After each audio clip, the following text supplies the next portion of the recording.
Hey folks, Chris Simmons here with CreateInsights.com. In this insight, we're going to talk about how to keep working with a client after they go in-house. I'm sure many of you have probably experienced, and if you haven't already, you will, the fact that you have a client, you've been working with them for months or years, or in some cases more than a decade, and then all of a sudden they change their strategy and they decide they're going to bring video production in-house. So what that means is most of the revenue that you have gained from that client over time is pretty much going to evaporate. So this happened to me recently, and this was just kind of how I dealt with that.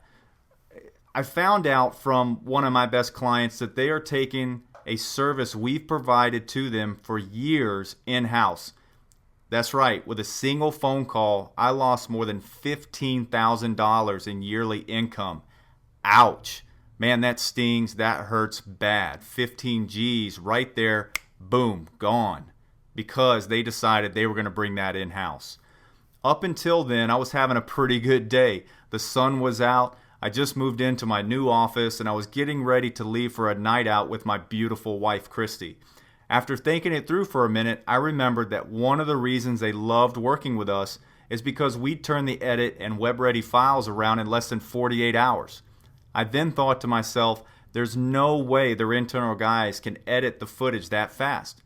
They don't have that kind of experience. So that thought led me to fire off an email back to the client basically offering to edit the footage the internal guys shot if she was concerned that they weren't able to get it turned around as fast as her executives were accustomed to based on how we delivered it in the past.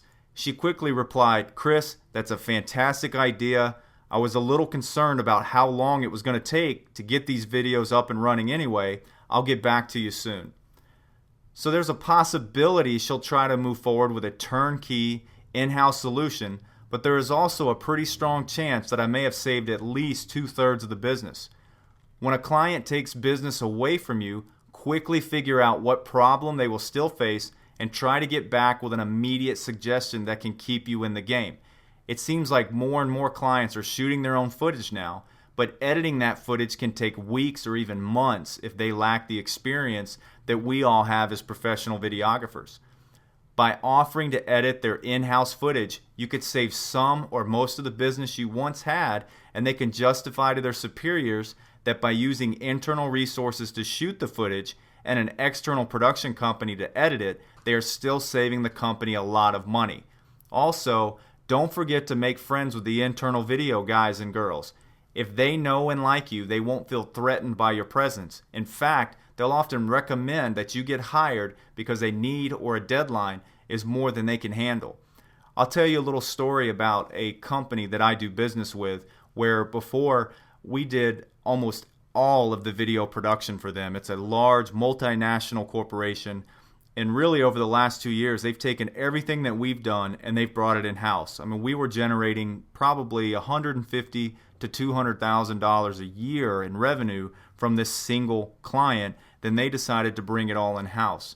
So what I did was basically I kept in constant communication with them and saying, listen, is there anything I can do to help you? If you get in a situation where you get bogged down and you can't deliver something on time, we can come in and pick up where you leave off, or you can hand us a project. We'll work on it for a couple days and then hand it right back so your guys can finish it up.